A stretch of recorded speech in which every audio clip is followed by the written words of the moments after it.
नमस्कार। National nutrition week के चलते आज हमारा टॉपिक ऑफ डिस्कशन रहेगा हाइपोथायरायडिज्म। हाइपोथायरायडिज्म का मतलब है थायराइड ग्लैंड की एक्टिविटी का कम होना। थायराइड ग्लैंड हमारे गले में स्थित ग्रंथि है जो दो प्रकार के हार्मोन्स बनाती है, T3 और T4। ये दोनों हार्मोन्स जो है हमारे बॉडी मेटाबॉलिज्म को रेगुलेट करते हैं, हमारे बॉडी टेम्परेचर को रेगुलेट करते हैं, शारीरिक एवं मानसिक ग्रोथ एंड डेवलपमेंट में काफी हद तक सहायक रहते हैं और हृदय की गति को भी नियंत्रण यही हार्मोन्स करते हैं।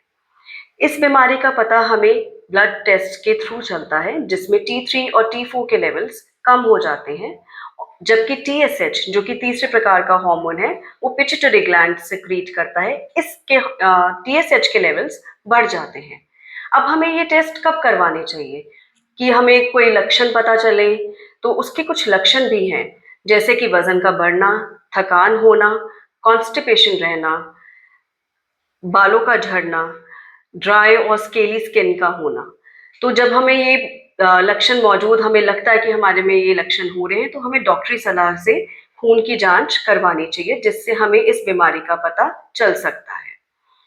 इसके को हमने जो कंट्रोल करना है हाइपोथायरायडिज्म को, जैसे कंट्रोल करने के लिए हमें मेडिसिन भी उतनी ही इम्पोर्टेंट है जैसे कि डाइट और एक्सरसाइज। तो मेडिसिन तो आप डॉक्टरी सलाह से ही लेंगे। जो एक्सरसाइज है वो आप स्टार्ट कर सकते हैं, जैसे 15 टू 20 मिनट्स की वॉक आप स्टार्ट करें और विद इन अ वीक आप उसको आधे घंटे तक लेकर आए और अगले 15 दिनों तक आप उसे 45 मिनट की वॉक तक लेकर आ सकते हैं। पर आपको ये सब चीज़ों के लिए कंसिस्टेंट रहना पड़ेगा। डेली बेसिस की वॉक रिक्वायरमेंट ज़रूरी है। ये नहीं कि आज आप 45 मिनट की वॉक करके आ गए और 2 दिन तक आपने वॉक ही नहीं करी। तो फिजिकल एक्टिविटी आप चाहे वॉकिंग कर लें या आप जिमिंग या जॉगिंग भी कर सकते हैं। रही बात खाने पीने की, तो जो भी आप खाने में नमक इस्तेमाल करते हैं तो वो आयोडाइज सॉल्ट होना चाहिए।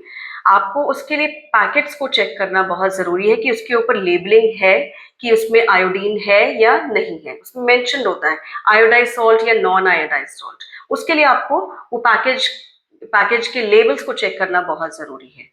दूसरी चीज़ ये है गोइट्रोजेनिक फूड्स। कुछ गोइट्रोजेनिक फूड्स जैसे कि गोभी, पत्ता गोभी, मूली, इनका सेवन कम से कम करें। मतलब 15 या 20 दिनों में सिर्फ एक बार ही आप कर रहे हैं तो इसका कोई ज़्यादा नुकसान नहीं होता, पर इसका अत्यधिक सेवन नहीं करना चाहिए।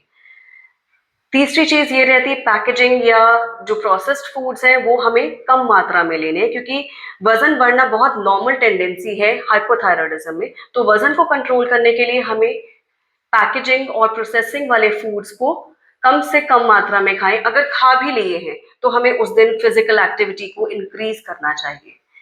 चौथा पॉइंट ये है जैसे फाइबर रिच फूड्स लेना। सैलेड्स और सूप्स और फ्रूट्स का तो हम सबको पता है। हम कुछ प्रकार के सीड्स भी इंक्लूड कर सकते हैं, जैसे पंपकिन सीड्स हो गए, सनफ्लावर सीड्स हो गए या चिया सीड्स हो गए।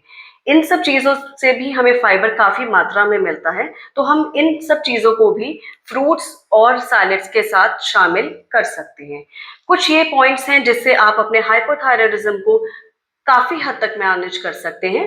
बाकी आप अपने विशेषज्ञों से सलाह भी ले सकते हैं।